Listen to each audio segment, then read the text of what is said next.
¿Sabías que la idea de niñez nace recién en el siglo XIX, a finales del siglo XIX? El neurólogo y psicoanalista Sigmund Freud pone en el tapete el concepto de niñez y de adolescencia. O sea, recién entendemos que, por ejemplo, nuestros hijos e hijas tienen un momento de su vida importante que es la niñez y un paso a la adultez que es la adolescencia. Antes no se respetaba eso. Los niños, las niñas y los adolescentes tienen derechos. ¿Tenemos conciencia de los derechos que tienen? ¿Sabemos la importancia que implica para toda la sociedad que ellos sean escuchados? Vamos a hablar con una mujer. Ella es trabajadora social, que además se ha vinculado directamente con el mundo de la niñez a nivel empresarial, a través de la red UPI. María Laura Werner va a estar con nosotros, presidenta justamente de la red UPI, aquí en Lo Personal es Político, siempre por la pantalla de TVX.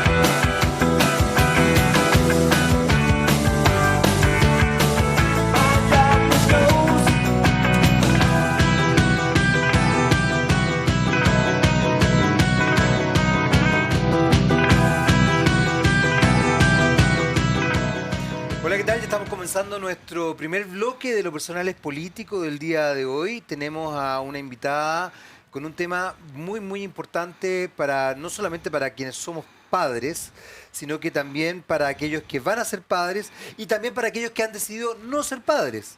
Porque todo esto se constituye desde la infancia. Y cómo en definitiva los derechos de los niños, niñas y adolescentes son sustanciales para construir un mejor país y ojalá una mejor sociedad a nivel mundial. Ya les decía, estamos con ella, María Laura Werner. Ella es trabajadora social, entiendo, es presidenta de Red UPI y además directora ejecutiva, directora ejecutiva de Fundación Arcor Chile y presidenta de Red UPI, que tiene que ver directamente, ambas cosas tienen que ver con la infancia. Hola María Laura, ¿cómo está ahí? Hola Jaime, ¿bien y tú? Muy bien, muy contento de que estés acá, muy contento del tema que vamos a tratar.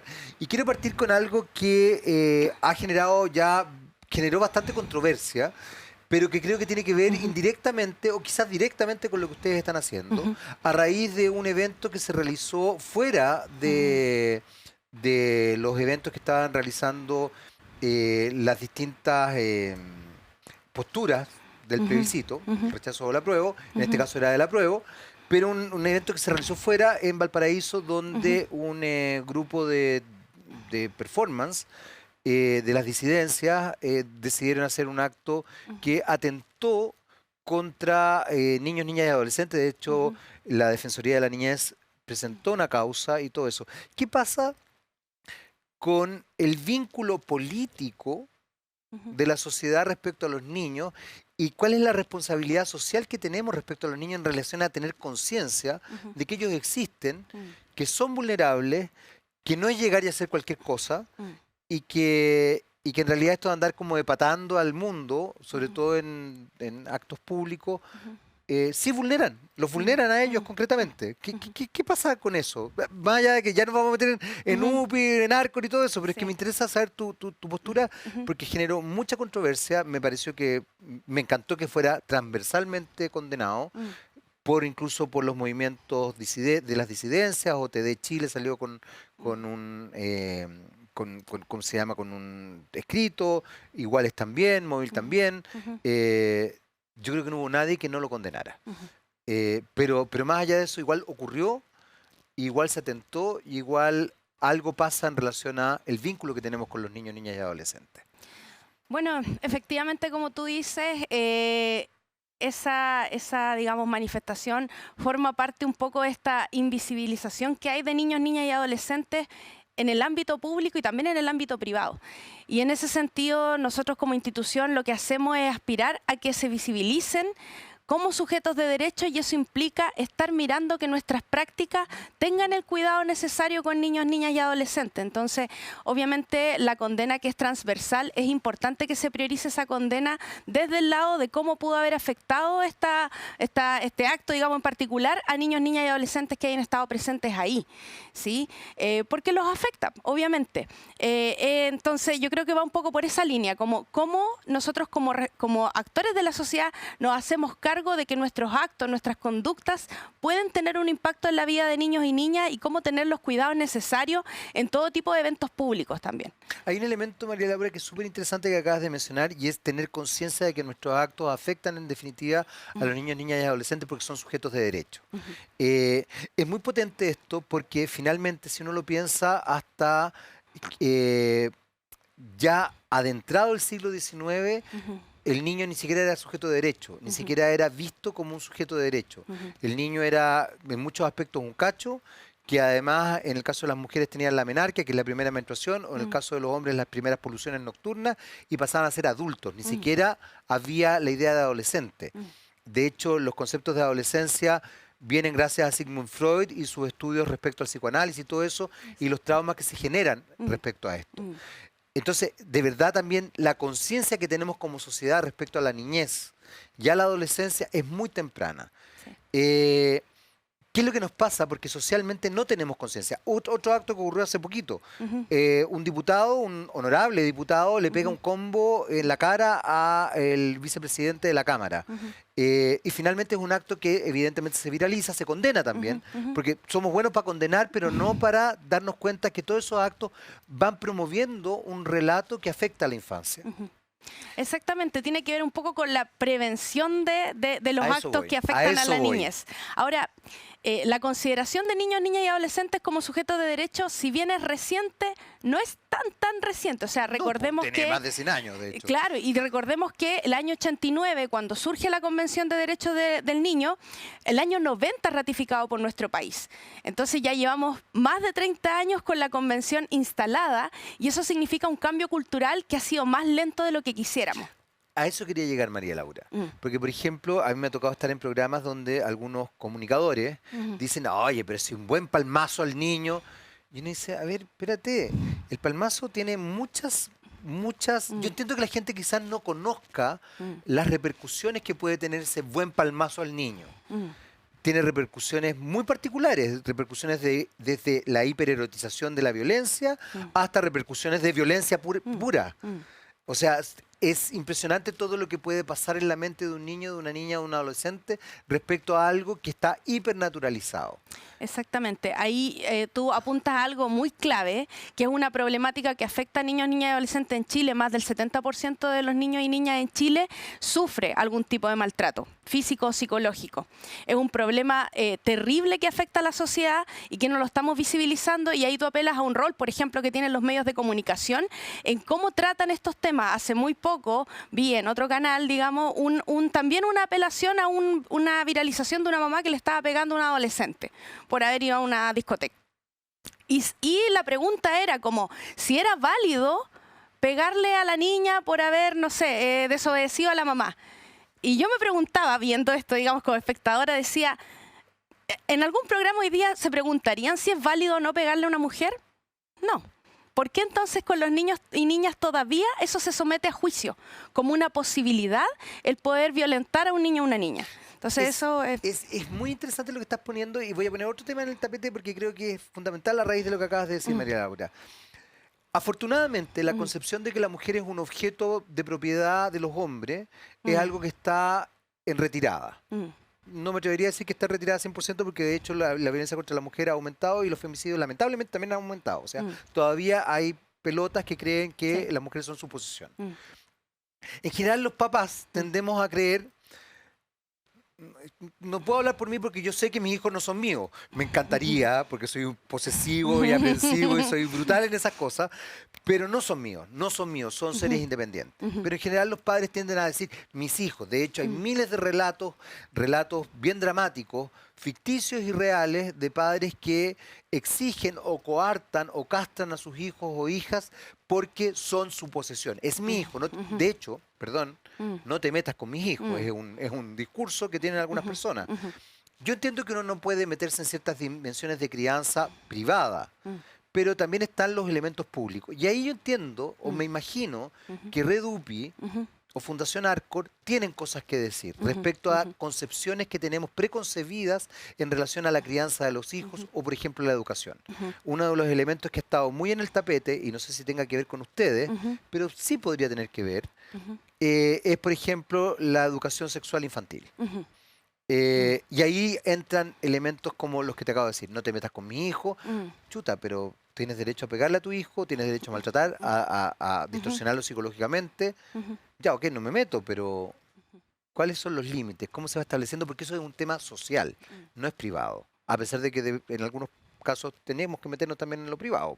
El maltrato infantil, por muy privado que sea, no debería existir. O sea, voy a hacer alusión al nombre del programa, pero efectivamente lo personal es político. Hay que partir por ahí.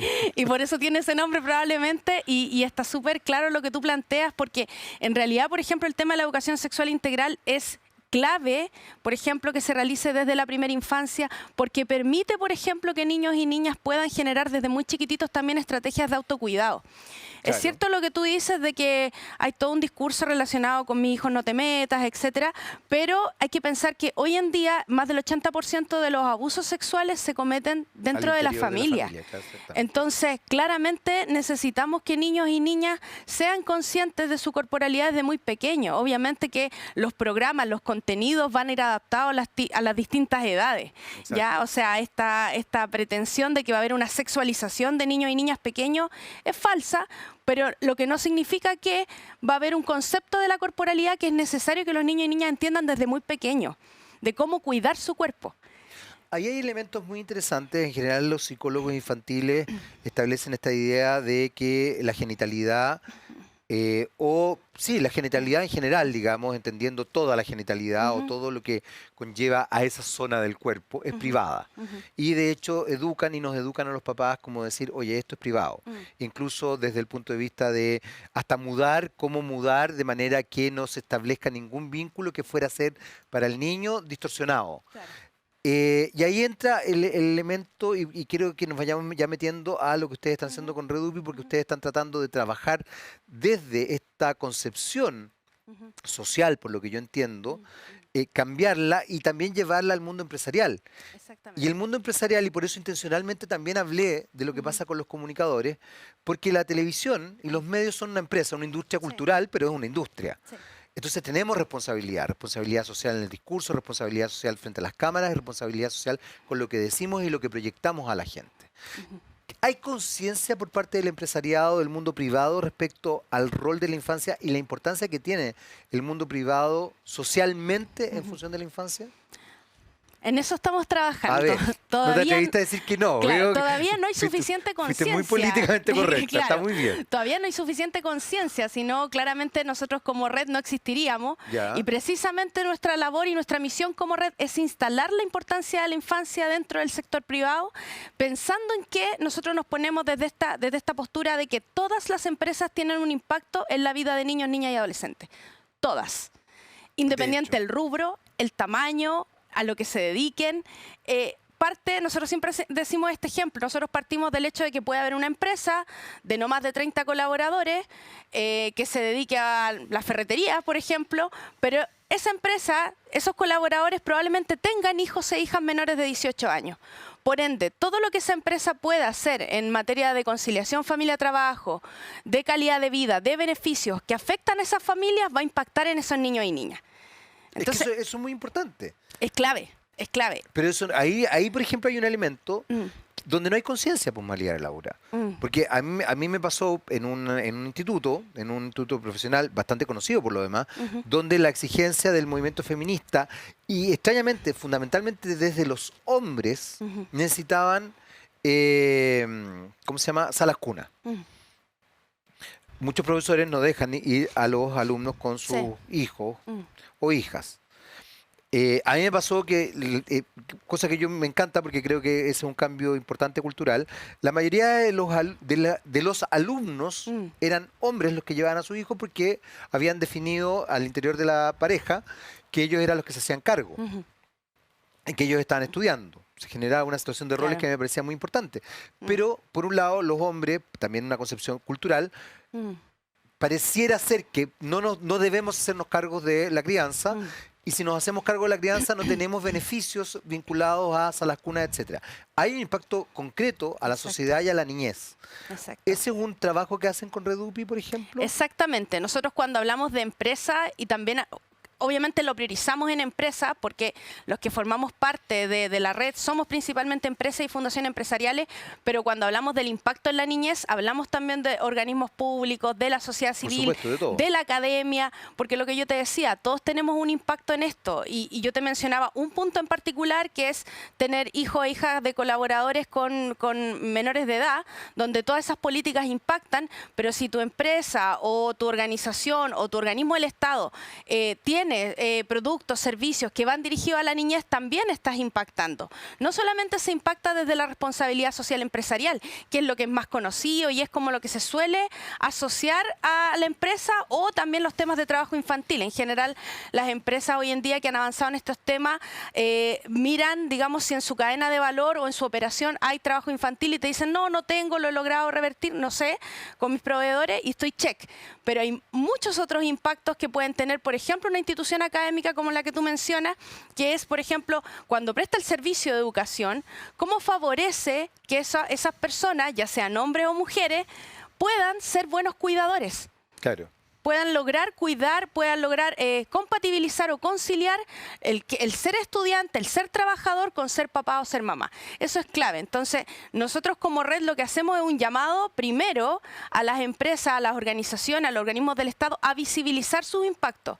¿Cuáles son todas las áreas donde ellos podrían estar impactando en la niñez y adolescencia? Perfecto. Desde el principio también de corresponsabilidad. Lo que yo te decía anteriormente, nosotros siempre apelamos mucho al Estado, lo cual está muy bien, digamos, como garante principal de derechos, pero los otros actores de la sociedad también somos cogarantes y tenemos un rol y tenemos que hacernos cargo de eso. Y un poco ese es el llamado que nosotros hacemos como red y el acompañamiento que ofrecemos, digamos, para hacer esta visibilización de alguna manera. María Laura, y en ese sentido, como sociedad, ¿estamos preparados para esta idea de establecer los derechos reales del niño?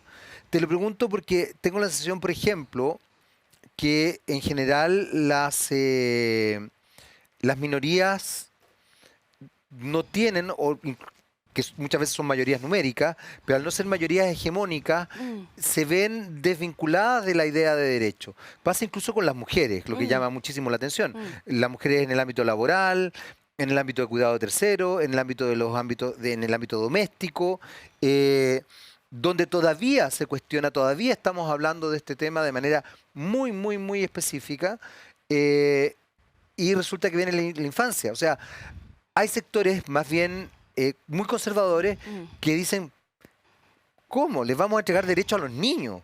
¿Cuáles son los derechos que tenemos? ¿Qué acaso el niño me va a mandar a mí? O sea, tú te enfrentas a ese tipo de discurso. Sí. ¿Qué pasa con eso? Sobre todo, además, cuando te estableces en una dimensión como es la empresarial, donde muchas veces, y no de mala onda, aquí no estamos haciendo un juicio valórico, tienen concepciones muy conservadoras detrás. Mira, afortunadamente yo creo que también pasa que si bien yo siempre he creído que los niños han estado primero en la fila de los grupos excluidos, ahí sí que están primero en la fila, y no en realidad como debiese ser, con este eslogan que se ha utilizado tanto. Pero yo digo, sí, los niños están primero en la fila de los grupos excluidos, precisamente por lo que tú decías, porque tampoco, como son niños y niñas, no han tenido capacidad y no le hemos dado la capacidad de agencia en el sentido de poder movilizar sus preocupaciones. O sea, hay otros grupos excluidos que afortunadamente han podido ir generando esos espacios y se han podido desarrollar políticas públicas. Hoy en día cada vez cuestionamos menos, al menos no en lo público, tú bien decías, en lo privado sí todavía se cuestiona la igualdad de género o la inclusión o la diversidad, todavía hay muchos espacios donde eso se somete a juicio, pero hemos avanzado mucho más y en eso el sector privado también ha avanzado en esas materias. ¿Ya? También ha habido esfuerzos importantes desde el sector privado por hacer mayor inclusión de género, de la diversidad, de la discapacidad. Pero claro, el tema de infancia se ve mucho más lejano porque tampoco niños y niñas no trabajan, no están en el aparato productivo propiamente tal. E incluso representan para muchos algo más del aparato reproductivo, del cuidado o lo que hay que hacer como fuera del espacio económico más bien. Ahí hay un tema no menor, pero nosotros como UPI lo que queremos precisamente es impulsar esto que te decía, que sí hay impactos reales, sí hay impactos que tienen las empresas en niños, niñas y adolescentes y yo creo que lo importante es que cuando las empresas lo notan y notan que el impacto va mucho más allá de lo que yo pueda hacer en la comunidad donde tengo una base industrial, donde está mi operación, empiezan a decir, ah, ok, sí puedo hacer cosas, o quizás las cosas que ya estoy haciendo las puedo mejorar desde una perspectiva de derecho. ¿Y qué significa eso? No hacer acciones asistenciales también, sino que, por ejemplo, conversar con las comunidades, participar. Hay un elemento súper clave en la convención de derechos, que es la participación de niños, niñas y adolescentes, ¿ya? Y es un tema que está súper dejado de lado, y es darle a los niños y niñas voz y capacidad de incidencia en su propio desarrollo, porque los niños y niñas van en un proceso de autonomía progresiva, pero pueden ir participando, pueden ir diciendo qué cosas prefieren, cuáles son sus preocupaciones, cuáles son sus molestias, pueden irlo desarrollando e irlo explicitando. Nosotros como mundo adulto debemos ser capaces de dialogar con niños y niñas. Hay todo un concepto también ahí asociado que es todo el tema del adultocentrismo, ¿ya? Que obviamente está muy ligado también al tema del patriarcado, ojo, ¿ya?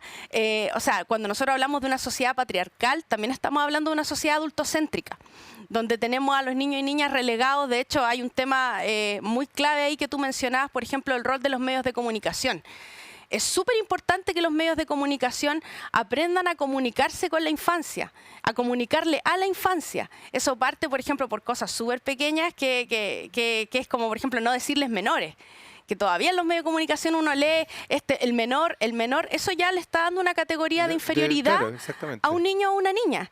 Entonces, son cosas súper chiquititas y clave en el tratamiento, por ejemplo, de las noticias, de los reportajes, que cambian, que impactan en cómo miramos a la niñez.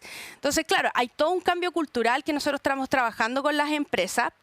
Y precisamente lo que nosotros queremos hacer primero, como primer punto de partida, es que cada empresa tenga la capacidad de visibilizar cuál es su impacto en niños, niñas y adolescentes. Y a partir de eso, poder trabajar con las empresas en algunos temas específicos.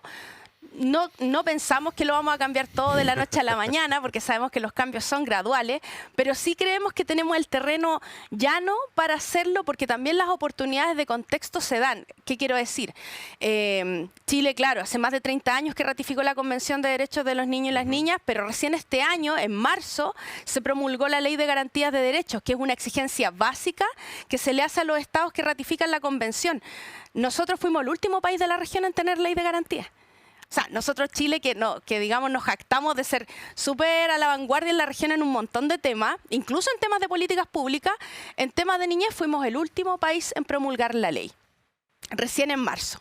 Ley que por lo demás, digamos, también puede estar sujeta a cambios, dependiendo obviamente de lo que pase el domingo, porque obviamente después las leyes se deberían ajustar en caso de aprobarse una nueva constitución, deberían ajustarse a ese marco. Pero no es un tema menor el pensar que ahora ya tenemos ley de garantía de derechos, tenemos Defensoría de la Niñez, tenemos una serie de recursos que obviamente nos hacen y nos ponen en un terreno mucho más fértil para poder desarrollar estas iniciativas con las empresas, con el sector privado y también obviamente yo digo con los organismos del Estado y la sociedad civil. Fíjate que está... A ver, hay varios puntos que tocaste que creo que son muy, muy importantes de observar. Primero, la idea del asistencialismo respecto a los niños. Que no solamente se da respecto a los niños, sino que se da respecto a cualquier persona que establecemos una dimensión o una mirada paternalista en relación a sus derechos incluso. Hace poco me tocó ver un video muy lindo de un joven del Colegio Manuel de Sala que va por una opción de voto y él hace campaña y él es una persona que tuvo un infarto cerebral y por ende es discapacitado. Y es muy emocionante porque él habla justamente de los derechos de los discapacitados. Y es un joven de 16 años, por primera vez va a poder votar.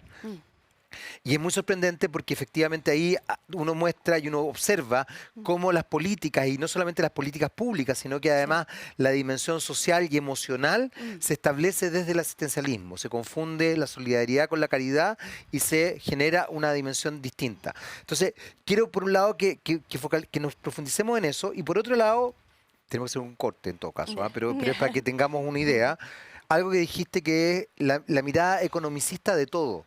Cuando los niños no son vistos como elementos productivos, son vistos como un costo. Y al ser vistos como un costo, en general dentro de la dimensión chilena, siempre el ser costo es cacho. Vamos a hacer una breve pausa, volvemos inmediatamente aquí en Lo Personal es Político. Vamos a volver siempre por la pantalla de TVX.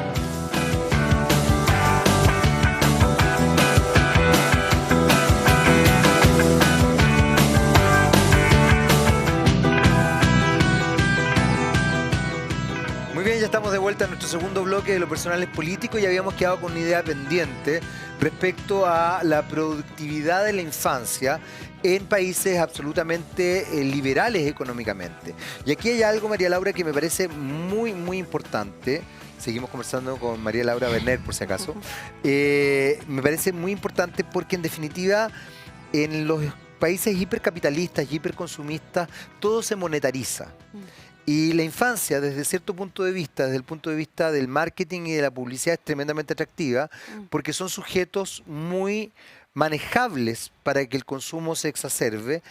Entonces sirven en una cierta área, pero no son sujetos que a mí me interese entregarle derechos respecto a sus intereses, porque justamente no son monetarizables en ese aspecto. Son monetarizables como sujetos maleables para que consuman, pero no para ser respetados.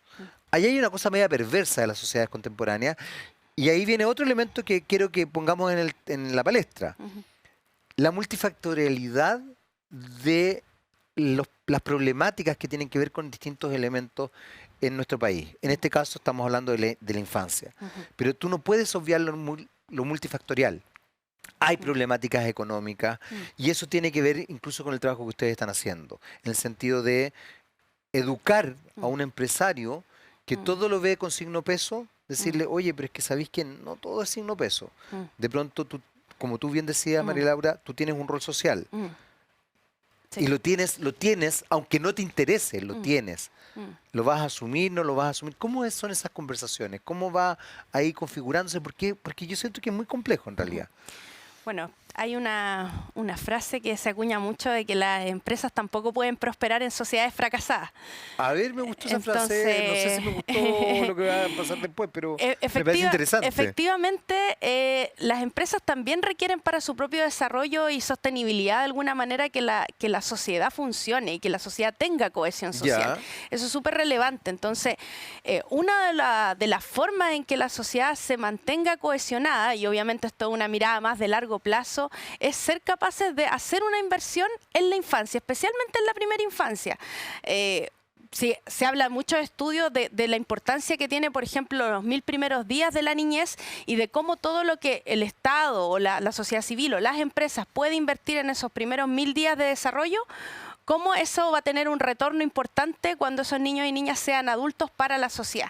Eso es un tema clave. Obviamente que no es un tema de corto plazo, no es un tema económico a corto plazo, pero sí claramente ahí hay una inversión que es relevante de pensar. Y también hay un tema por el cual nosotros, por ejemplo, que partimos siendo una red asociada a empresas por la primera infancia, después mutamos a ser empresas por la infancia y por la adolescencia, porque también hay todo un tema con los adolescentes, los y las adolescentes que están súper dejado de lado, digamos, de las políticas públicas, de la mirada de la sociedad civil a veces. También nos centramos mucho en niños y niñas más pequeños, lo cual está bien, pero ¿qué pasa con los adolescentes? ¿Qué pasa, por ejemplo, cuando empiezan ya con los intereses vocacionales, con el mundo laboral? Entonces también ahí hay un nicho bien importante en el cual las empresas pueden contribuir a acercarse a los adolescentes, a conversar con ellos, a ver sus intereses. Yo creo que acá hay como un ganar-ganar. ganar de alguna manera, porque también Pero con hay la que medida tener que tú... conciencia para eso, ¿no? Exacto, pero más que conciencia, y aquí está, vuelvo A al ver, tema de la dele, dele. participación. Yo creo que la clave es conversar, es el diálogo. Cuando nosotros hablamos de participación de niños, niñas y adolescentes, es darles voz y darles capacidad de incidencia. Y eso implica que, por ejemplo, cuando una empresa quiere hacer una acción, voy a hablar un ejemplo, en una comunidad concreta, no es ir con la idea que tiene la empresa, sino que ir a conversar en el territorio de cuáles son las necesidades de esa localidad. Y parte de esa localidad son niños, niñas y adolescentes. A lo mejor los adolescentes de ese territorio tienen ciertos intereses en ciertas temáticas. ¿Por qué las empresas, por ejemplo, no capacitan en esas temáticas? Perfecto. O no hacen un match entre lo que son, por ejemplo, los mismos intereses pueden ser laborales de las empresas de cómo formar competencia con los intereses de los adolescentes. Uno tiene que pensar también en cómo esos adolescentes en un futuro más cercano van a ser adultos que van a trabajar en muchos de los lugares de estas empresas. Y también hay un tema no menor porque hoy en día se ha visto que muchos niños, niñas y adolescentes no están saliendo de la educación formal, quiero decir, con las competencias necesarias para el mundo laboral de hoy, que obviamente es mucho más desafiante, mucho más complejo y requiere de otras competencias distintas probablemente a las que tú y yo tenemos o con las que salimos de la universidad. Entonces ahí hay temas que son bien interesantes, en las cuales las empresas pueden hacer un aporte real. En otros países, por ejemplo, en Alemania se trabaja con sistemas de formación dual, con la educación técnica se trabaja mucho, y eso acá en Chile hay experiencias bien específicas, hay algunas fundaciones, muchas fundaciones empresariales que trabajan en esos temas, pero todavía son experiencias bien puntuales y no responden a una política de Estado apoyada por las empresas, donde se pueda, por ejemplo, fortalecer a los adolescentes, combinando un poco entre el interés también del mundo productivo con los intereses de los adolescentes en estos casos. Entonces, ahí hay temas que yo siempre digo, pasa por conversar con niños, niñas y adolescentes y dejar de mirarlos como sujetos solo de protección. Ese es el punto al final. Y por eso cuando nosotros hablamos siempre desde la perspectiva de derecho, porque la perspectiva de derecho supera lo que es la protección, que sí es importante, por supuesto, pero también implica darle a niños, niñas y adolescentes la capacidad de voz y de incidencia. Perfecto. Eso, Ahora, claro. en ese aspecto, María Laura, ¿cómo yo establezco la posibilidad de darles voz e incidencia y al mismo tiempo de proteger cuando tengo una sociedad? Me gustó mucho la frase que me dijiste porque de alguna forma la sociedad chilena ha constituido una fantasía de éxito que no tiene que ver con el éxito en sí misma. Es una sociedad depresiva, es una sociedad muy maníaca, o sea, por ende, disfraza lo depresivo en fiestas muy efusivas, digamos. Es una sociedad violenta y en general es una sociedad muy poco feliz. Entonces, ahí voy a ocupar la palabra que tú me acabas de mencionar. Una sociedad bastante fracasada en muchos aspectos. Además, una sociedad tremendamente endeudada. Tampoco es una sociedad rica, de verdad rica, es una sociedad endeudada. ¿Cómo yo voy estableciendo estas dimensiones que finalmente patologizan mi sociedad completa y por ende a los individuos en algo tan importante como darle voz a un niño, niña o un adolescente, pero al mismo tiempo entender que tengo que protegerlo? Y para protegerlo tengo que respetarlo. Es una forma de proteger real. O sea, decir, Exacto. veo al otro, lo veo en sus necesidades, lo veo en su vulnerabilidad. O sea, los que somos papás sabemos que una guagua y un niño y una niña y un adolescente es vulnerable, pero también sabemos que tenemos que entregarles herramientas para que esa vulnerabilidad se vaya fortaleciendo. Entonces, ahí hay un elemento delicado, María Laura, que quiero que lo dejes ahí pensando porque te voy a hacer otra pregunta, que además tenemos una sociedad tremendamente adolescente. O sea, tú hoy día te enfrentas con gente de 30 años que de verdad parece que tuviera 12. Y de 35 que parece que tuviera 12. Y 40 y de 60 que parece que tuviera 12. Es un riesgo. Sí. Es un riesgo. ¿Qué pasa ahí? Es Porque yo sé que estoy mezclando en muchas cosas, pero quiero saber porque la multifactorialidad me parece que es importante también ver el escenario lo más completo posible, más allá que después me focalice en ciertas cosas. Sí, sí, ahí es bien interesante, yo creo, como insisto, promover más espacios de sensibilización y de conversación. Ya. Yo creo en lo personal, digamos también que nosotros cuando hablamos del enfoque de derechos todavía es algo muy lejano para muchas personas. ¿Ya? Yo diría incluso más allá de los derechos humanos, es un concepto muy lejano para las personas Gente aún. que todavía no lo entiende. ¿Ya? Que no lo entiende. O sea, estamos hablando de un concepto que tiene más de 50 años, mucho más. Mucho más. Y todavía se tiende a asociar los derechos humanos a cierto evento específico, no brutal. Se ideologiza ni se establece. Exacto, se ideologiza fuertemente a un hecho histórico puntual que sí, ocurrió, es brutal, pero es mucho más que eso. O sea, y además que los derechos humanos son de todas las personas. O sea, es como... Además que todavía se confunden los derechos humanos con los derechos civiles. Tú de repente dices, bueno, pero ¿por qué, no sé, pues las Fuerzas Armadas no tienen derechos humanos?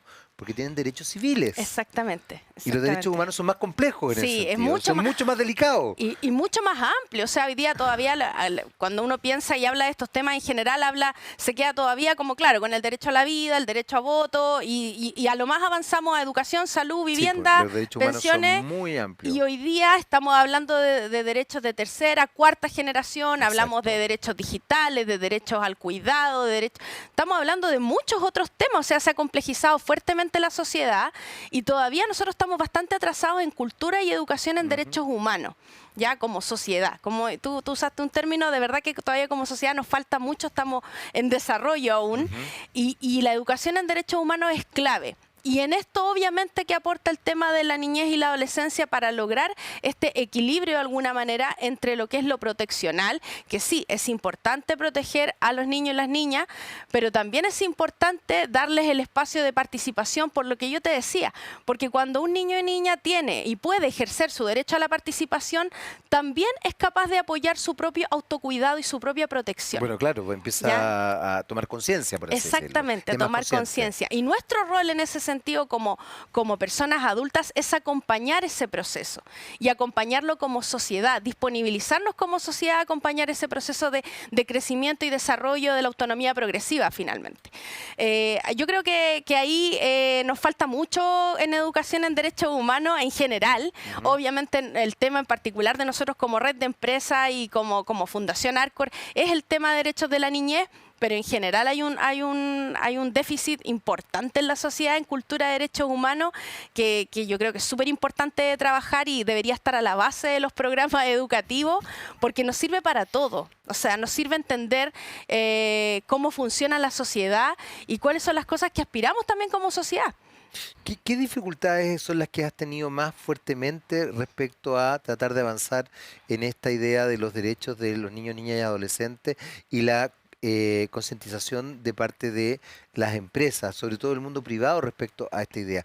Y también que entiendan que hay un beneficio detrás de esto. Cuando uno tiene una sociedad feliz, tú lo dijiste muy bien, lo dijiste quizás desde la sociedad fracasada, pero las sociedades exitosas, o sea, las sociedades felices, evidentemente funcionan con otra energía y establecen dimensiones de calidad de vida muy positivas, muy, muy positivas.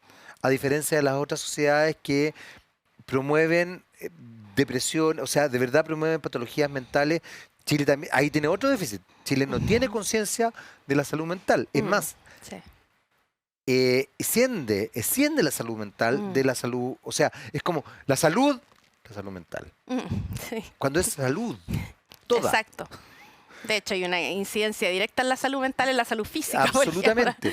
¿Cuáles son las dificultades que ustedes observan o cuáles son las dificultades con las que se han enfrentado más fuertemente a la hora de tratar de conversar estos temas en el mundo privado? Yo creo que la mayor dificultad es precisamente visibilizar el tema y que a veces las empresas asuman un compromiso concreto en estos temas. ¿Cómo cuál, yo creo que eso es lo más complejo porque lo que te decía, a nosotros mismos como red de repente cuesta llegar a más empresas, por eso es bueno los espacios de difusión también porque nos permite reconocer que hay otros impactos, o sea, por ejemplo, y me gusta mencionarlo porque creo que es relevante, cuando hay empresas que hacen productos o servicios que directa o indirectamente llegan a niños y niñas y adolescentes, pensar si cómo están haciendo los productos. ¿Están pensando en eso? O cuando hacen marketing y publicidad, por ejemplo. Hace algunos años atrás había empresas que de repente cometían mostraban algunas publicidades donde podían sexualizarse a niños y niñas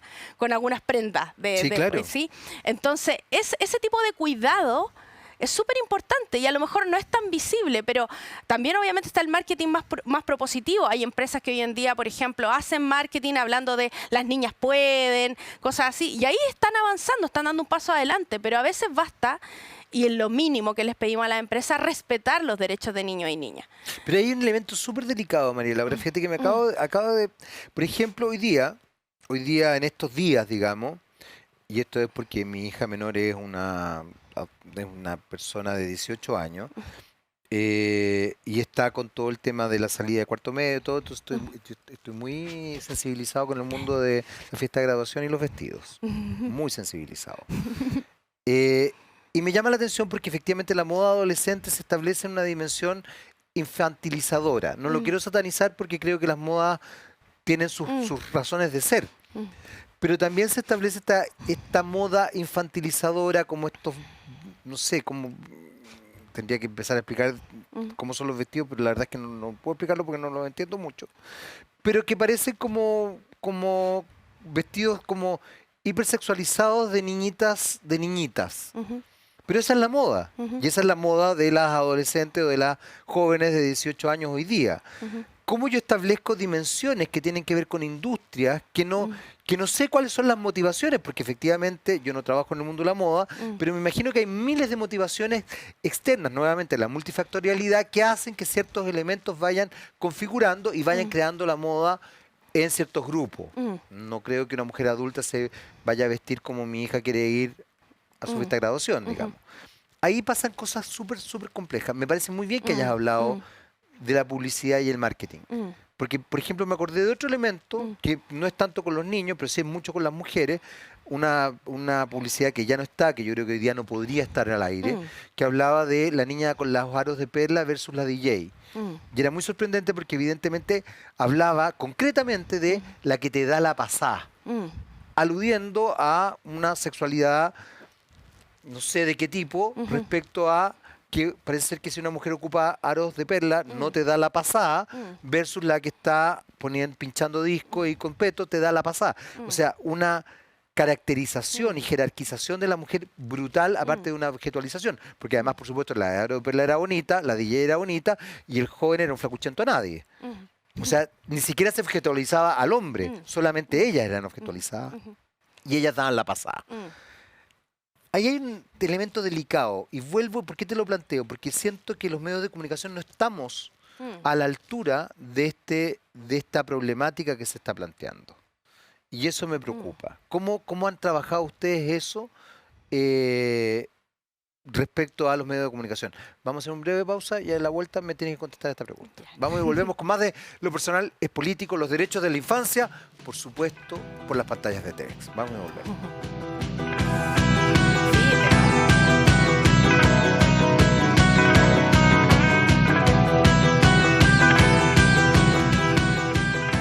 Muy bien, ya estamos en el tercer y último bloque de Lo Personal es Político. Seguimos conversando con María Laura Berner sobre derechos de la infancia y sobre el vínculo del mundo empresarial, el mundo privado, respecto a tomar conciencia y también a visibilizar el mundo de la infancia y cómo también el mundo de la infancia puede aportar a una mejor sociedad, en definitiva, una mejor calidad de vida para los trabajadores, para las empresas, para la sociedad completa y, por supuesto, para los niños, niñas y adolescentes.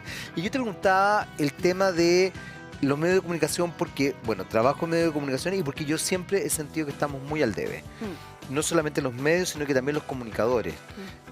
Tendemos a fomentar un cierto discurso y una cierta forma de ver la infancia que para mi gusto, y aquí capaz que se me venga a todos mis colegas encima, está absolutamente obsoleta. Minimizamos a los niños, los tratamos de manera absolutamente paternalista y además los tratamos como sujetos de consumo, como consumidores más que nada, no como personas, tampoco ni siquiera como personas pensantes. Y cuando descubrimos a un niño lo explotamos, lo que también me parece grave. Esto no significa que yo aquí he tenido muchos problemas porque Yo defiendo a los niños y yo entiendo que un niño quiera ser, por ejemplo, artista, Mm, pero también creo que tiene que tener leyes que cuiden a ese niño que quiera ser artista. sí, Yo sé que los niños artistas existen, mm, si no soy tonto en ese sentido, mm. pero creo que tiene que tener muchas leyes que lo protejan y no sé si los medios, por ejemplo, o la publicidad o el cine o el teatro o la televisión chilena están dispuestos a cumplir con las reglas que otros países tienen respecto a la protección de la infancia, por ejemplo, en un ámbito que es laboral, Mm, porque ese niño está trabajando, ¿no? sí, Puede que lo esté pasando muy bien, sí, pero está trabajando. sí, ¿Qué sí. pasa ahí? Bueno, Porque ahí ahí hay un tema empresarial, po. exactamente, o sea, partiendo de lo que tú mencionaste antes, que el tema de que las empresas, o sea, los medios de comunicación también son empresas, los medios de comunicación también se pueden aplicar la herramienta de autodiagnóstico como Obvio. primera cosa. Y segundo, efectivamente la legislación que tiene que ver con trabajo infantil, con erradicación de trabajo infantil y trabajo adolescente protegido, tiene ciertas excepciones en razón a temas de niños y niñas que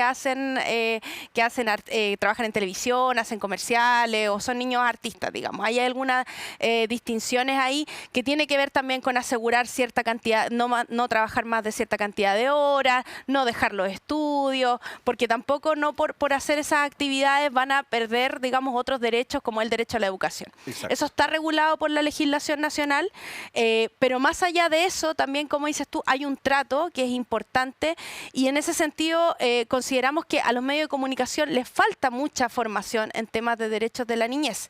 Esto que yo te mencionaba de cómo tratar a niños y niñas, cómo trabajar en los reportajes, incluso cuando se habla, por ejemplo, de adolescentes que infringen la ley también. Claro. ¿Ya?